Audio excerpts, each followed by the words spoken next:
So if Doechii has already had a couple of viral songs, how come it's only now that most people are recognizing her? Let's talk about it.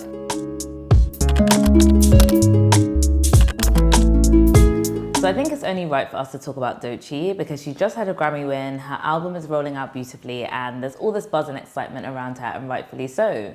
One of the things that has really piqued my interest is on TikTok especially, a lot of creators, it seems, well, some creators in my view, but quite a few are like, wait, this is Doechii, and playing her viral songs, What It Is and Persuasive, which were literally going crazy over the last couple of years.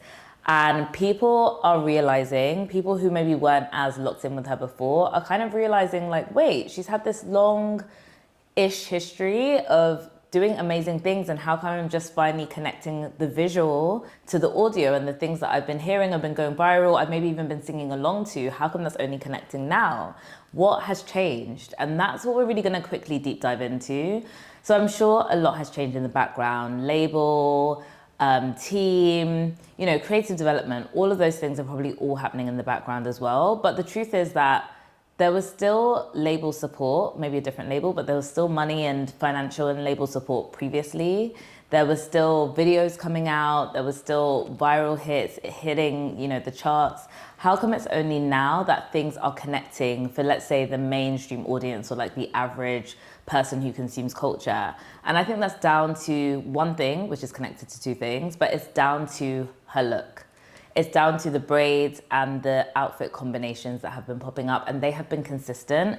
At least since the album cover was announced, there has been a consistent visual, a consistent theme, and I think that is the thing that's suddenly connecting the disparate parts of pop culture's consciousness to realize that Doechii is actually an icon, and Doechii is the moment, and Doechii is the person that we should be following. So let's break down the role that a look has to play when it comes to artistry, when it comes to building your profile, when it comes to becoming literally an icon. And you'll hear me using that word a couple of times in today's conversation. Now, if you follow me on TikTok, you probably would have seen that I actually talk about this a lot. I love fashion personally, and I talk about this idea that a look is more than clothes. A look contributes and solidifies, most importantly, your story and people's understanding and conception of you. Now, this isn't anything new, right? This has been happening since Marilyn Monroe. When I say Marilyn Monroe, a very specific look comes to mind. This goes all the way to Tom Ford's love of aviators, which are his signature.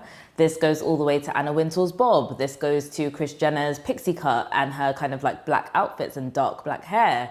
All of those things are consistent motifs that have stood the test of time and season. So when you hear certain people's names, you know exactly what they look like. There's many, many, many examples of this. And it's the same reason that brands also make logos, because when you have something that physically encompasses one of the ideas that you're trying to communicate to your audience, people have something to latch onto, something to tap into, and something to remember.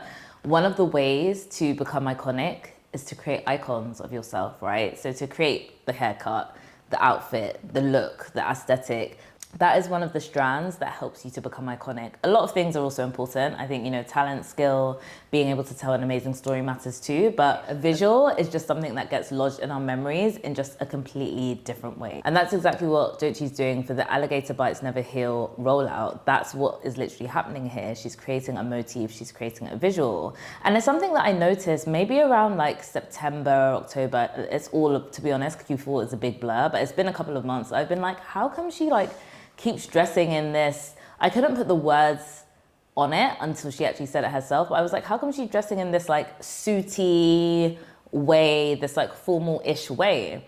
And then I watched an interview with her where she said that actually she was really, really inspired by the time where hip-hop was becoming more mainstream, but it was becoming mainstream in a luxury way. It was, Jay-Z wearing a suit and this idea of the refined gentleman, and she wanted to replicate that in and of herself. So she was really inspired to channel suits in a slightly different way. So not in the kind of luxury elevated sense, but in the way that was I'm a student of the music game. I am a student of the rap game. So of course, I'm gonna dress like I'm in school, but in an elevated and more artful way.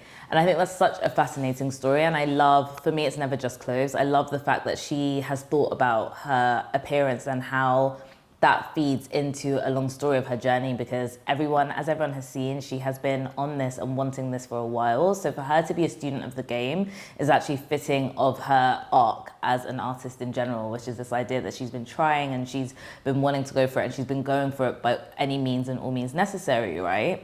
So that storyline has also been amplified by working really closely with designers, which is something that, again, is like super common, and I really live for it. She's been having this ongoing collaboration, especially for her red carpet moments, with Tom Brown, who is known for having a very clear, distinct aesthetic in the brand that is really closely tied to this like preppy, school, officey type look.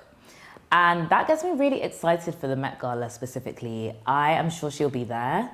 She will probably be dressed in Tom Brown potentially. And the theme of the Met Gala is super fine, tailoring Black style, which basically references the idea of dandyism, which already visually ties into this. It's all about tailoring, it's all about suits, it's all about Black men who really care about their appearance and look good, right? So that makes me very excited for me. So maybe we'll have an episode where we kind of talk about the outfits. I think that'll be quite fun actually. Like I'm not the fashion police, but I definitely do have thoughts and opinions and notes about the different things that people choose to wear, because I just have loved fashion from a young age. So maybe that will be an episode. Let me know what you guys think.